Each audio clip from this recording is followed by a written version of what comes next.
two-time coach of the year. Yeah. Just got extended recently. Look, I think he's solid. Yeah, sometimes the year goes so poorly that ownership decides to make changes for the sake of making changes. But, I think they're in a situation where they're obviously in a transition phase at quarterback.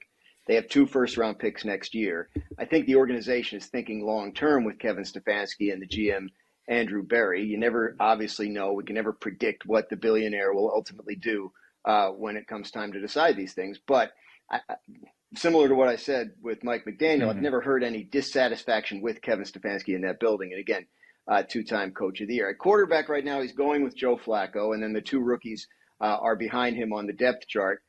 We saw Shedeur Sanders look very good in the first preseason game that he played. We saw him look very overwhelmed in the second preseason game he played, and I think that's all fair. He is a rookie. He's a work in progress. The Browns are happy with the progress that he's making, but they don't feel it's to the point where they can put him in a game as a starter.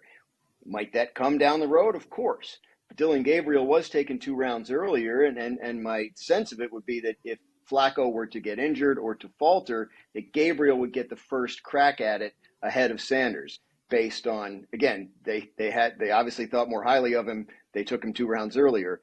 So they both have a lot to work on, as they showed in their preseason action.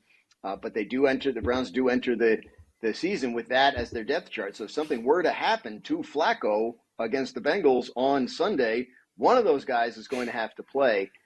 Again, my sense of it is they would assess Dillon Gabriel as more ready to go right now in that situation, but things do change quickly with these rookies.